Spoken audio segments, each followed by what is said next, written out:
Hi everyone, how are you doing? Welcome back to the channel. I am TheSaffronMan and this is Red vs Red, a Manchester United fan channel giving you all the latest news, views and updates with some banter along the way. And sporadically will be back with us on Friday. If you haven't checked it out already, go check out our main podcast which is posted every weekend on Rumble. Or if you're on YouTube or Twitter, we post some content for or against and our news updates there as well. So go check it out. And we are, I'll get it, there we go. We are literally 5 follows in, so thank you so much for everyone that's hit the follow button.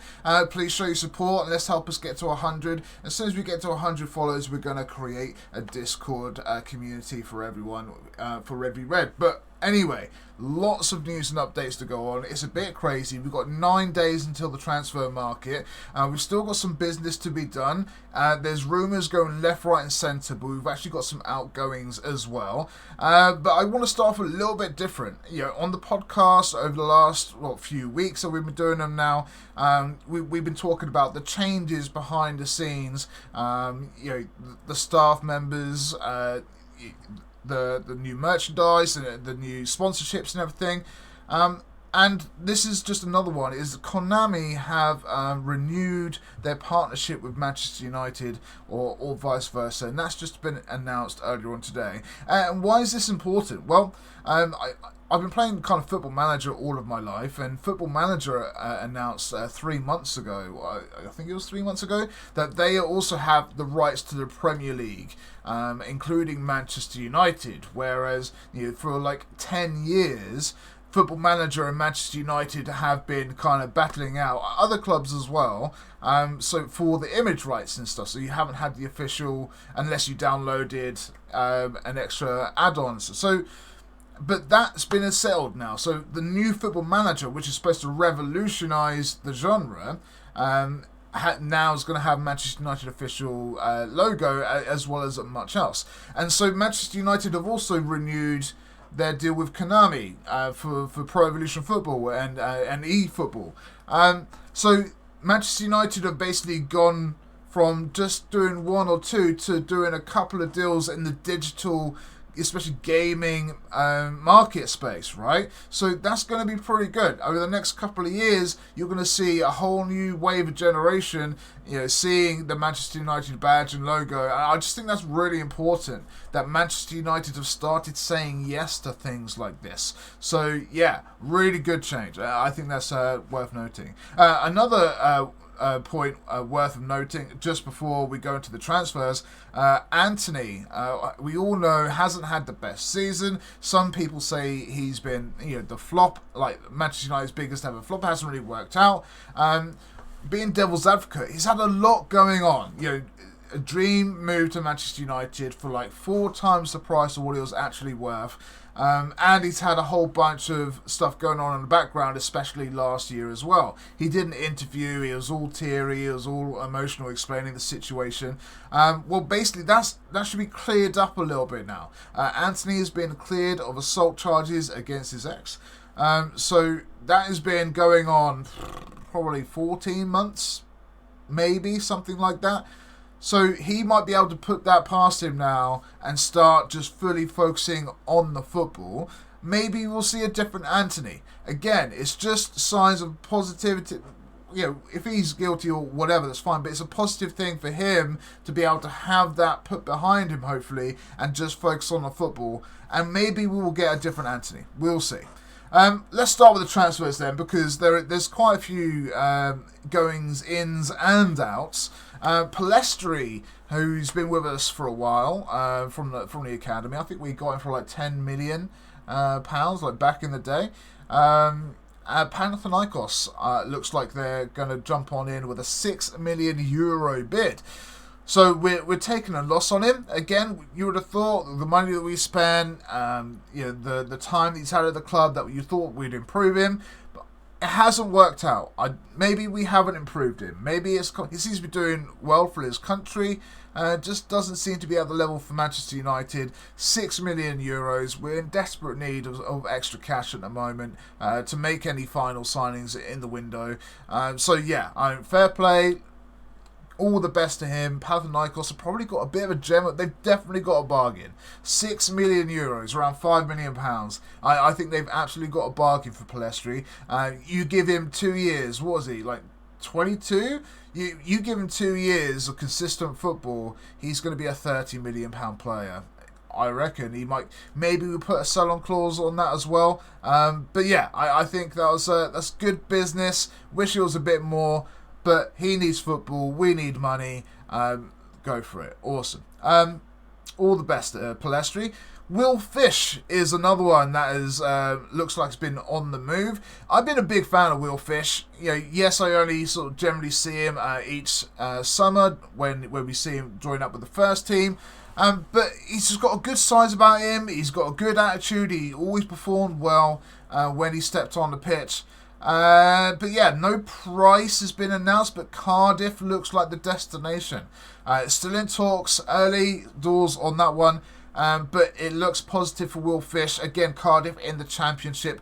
If he can have a full season in the Championship and they have a good run, even just reaching in and around the playoffs, it's going to do him good stead to be in and amongst the squad competing for those things. So, yeah, he's still relatively young. He's still got a lot to learn as well, but he's always been a potential at Manchester United. Unfortunately for Will Fish, we've just gone up a level this summer in terms of recruitment in the defence with De Ligt and Euro coming in, Mazraoui also. So yeah, there's absolutely no space for Will Fish in our squad, and he's getting on the age now where he can't really be in the under-21s. So again, it makes sense. If it's another, I don't know. So Cardiff are literally talking about bringing in someone else in for $3 million, but they're talking about that and not about this, especially not with a price.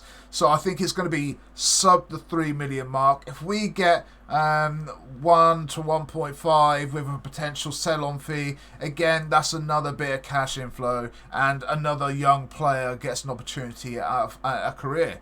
So yeah, love that. Moving on now to the next outgoing, potentially, is Hannibal Medri. Now, I mentioned this last week in my video, that Hannibal sent in a transfer request because he's just not getting the game time. He had a horrid season out on loan last season. It didn't work out for him. I think he's so good, Hannibal Medri. He's just never really been given the opportunity. Thing is, whenever he has played, he's I wouldn't say carried the team, but he has carried the squad who's available at the time. Now, yes, over the last 2 seasons, it's not the bar isn't very high, hasn't been very good, but he shows energy, enthusiasm, a bit of anger when needed. He's I really like him. He could be a squad player. If we're selling McTominay, I would love to have Hannibal be that squad player because I think he's got that potential to do so. But he's not getting the opportunities. You've obviously seen that he's not going to be getting the minutes this season. So yeah, but Burnley is a great shout. Burnley is a really good effort. Now, they've tried to get Vincent Kompany for manager at the end of the season. He obviously went to Bayern Munich. They are in the Championship. They're looking to come straight back up, one would imagine.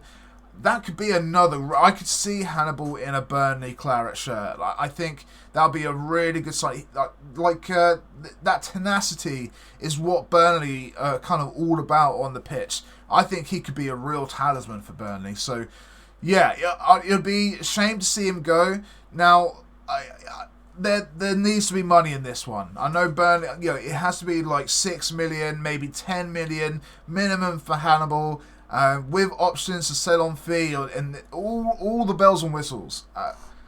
But he deserves some kind of fee for him. But again, if we're offered 5 million up front, maybe we take it. I don't know our financial situation. All I know is we need money, and Hannibal's not in our plans, it seems. So again, it looks like a viable way out for both parties, right? Another one that's on the outgoings is Maxi Oyedele.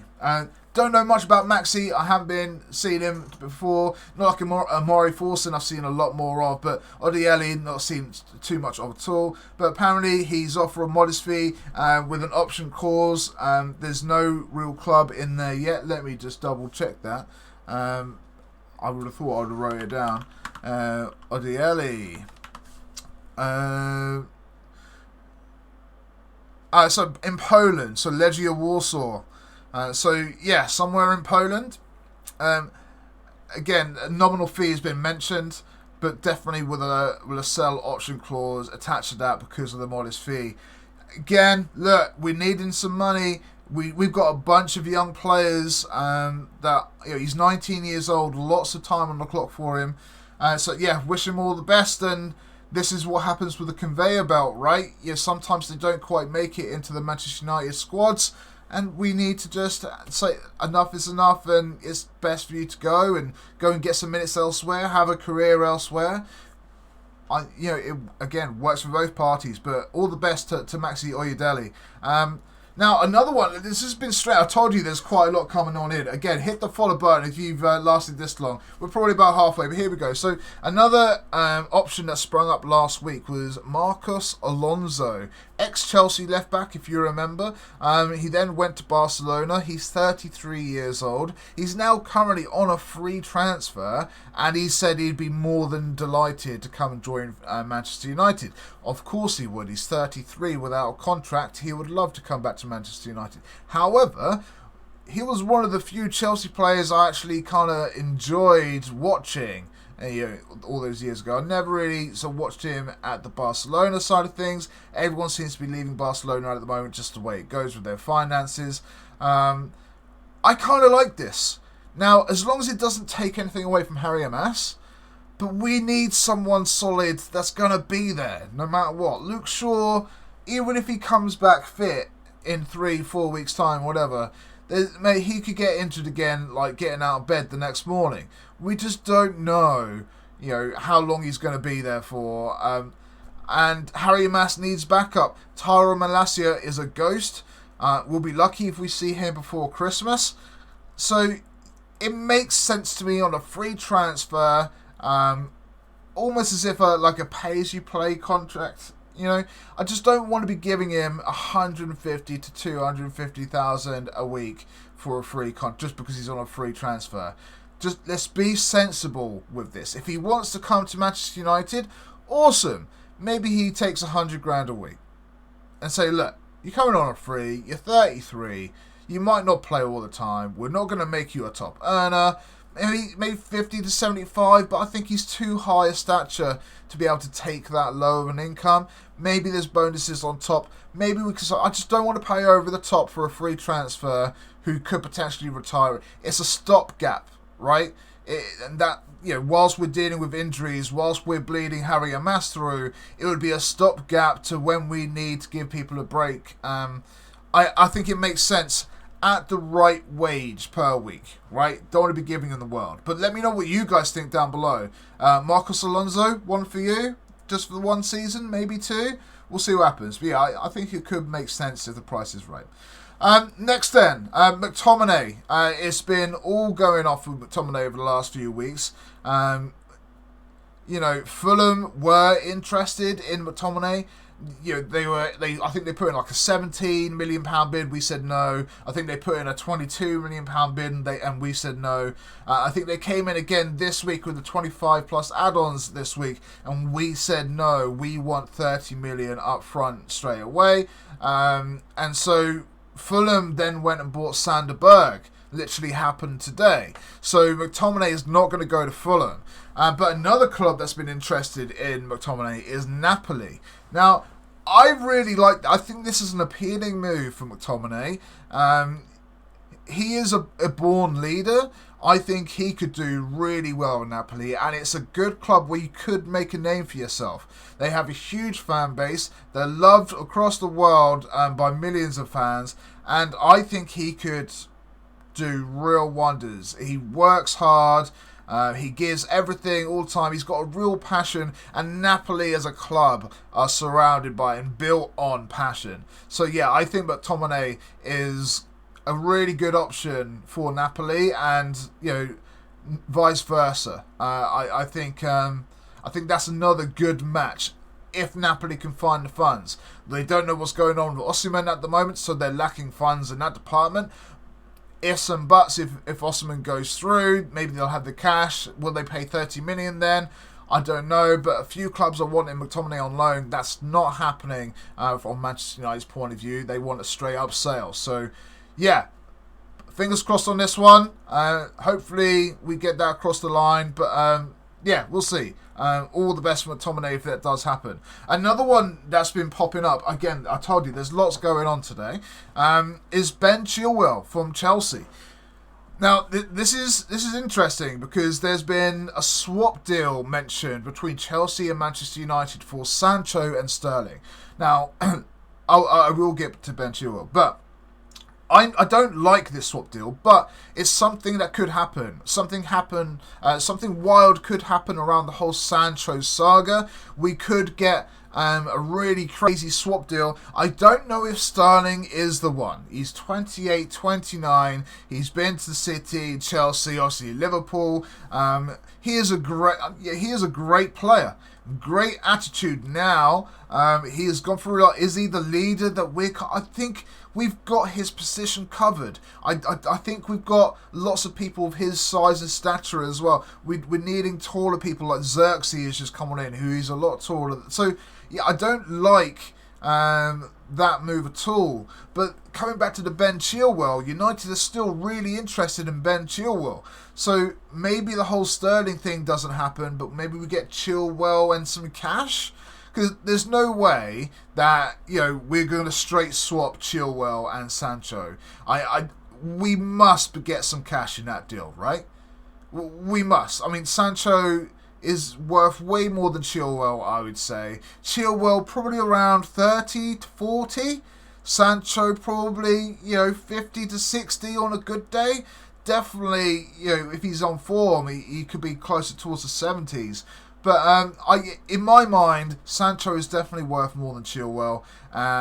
So I don't think a straight swap will be viable for that position. But maybe a straight swap plus some cash on top. Although Chelsea are trying to really not spend the cash. So maybe a couple of other youngsters. Who knows? But United are really interested in Chilwell still. And that doesn't seem to be going away. So yeah, again, watch this space. Last couple of stories now. Ugarte. Now, this has been going on the saga for like the last 4 to 6 weeks. Manuel Ugarte from PSG, who they bought for 60 million euros just last season, have been saying literally all summer window that we want our 60 million back. And all summer window, Manchester United have been saying, no, we're not paying that much. And that's the stalemate that we've been at. We've been looking at other potential targets like Sander Berg and others, but we've always keep coming back to Manu Ugarte. And United are literally hoping that as time of the window goes on, that they're going to lower the asking price. They're basically playing chicken with PSG. But that's the way it's been. But now, the last 24 hours or so, United now sort of resigned to not being able to pay, to buy him up front right now in this window. So they said, hey, okay, look, you want 60 million. How about we give you 60 million, but we give it to you next season? We'll pay 5 million to loan him for the season. And then at the end, it's an obligation to buy for 55 or 45 or whatever the prices are. So a small upfront down payment for the loan for this year. And then whoever covers the wages, I'm sure we would most likely, because that's what PSG would want. And then at the end of this season, we would be giving them the obligation payment. So I liked it. Look, whatever we need to do to get Ugarte through the door, I think is going to be absolutely worthwhile. I don't like swap deals with Ugarte. Sancho, I didn't like the idea of that. A loan to buy makes sense if PSG are happy with that. If they want the money up front, then they have to reduce the asking price. Otherwise, they're just not going to get it. And they're going to be left with a player that they don't want. Remember, Ugarte, it's not like, he'll just carry on playing. Ugarte isn't in their plans. They want to use that money elsewhere. Just like Manchester United want to use that money elsewhere. So, yeah, this one's been going on all summer. I fear it may go on for the final 9 days of the transfer window. But we will see. However we get him in, that's how we do it. That's what we're going to do. And I'm going to finish off with this bombshell. Because I can't believe that this has been mentioned. So, Cristiano Ronaldo to sensationally return to Manchester United. Now, this has been mentioned by a few people. I think it originated off someone of TalkSport or something. I'm not too sure. I just saw it and I didn't even want to read any more details. Yeah, no thank you. No thank you. That's all I need to say. I can't see it happening. I don't want it happening. He will hamper the progress of people like Højlund. He will take up an extra slot. I don't see it happening. I don't see his attitude being what we need. He definitely, yes, because of Bruno, they're Portuguese. I'm sure they'll get along, but I think there's a clash of personalities there. I don't think his ego is what we need. No thank you to Cristiano Ronaldo return. I'm actually surprised it's even got brought up, which makes me worried that it could actually be a thing.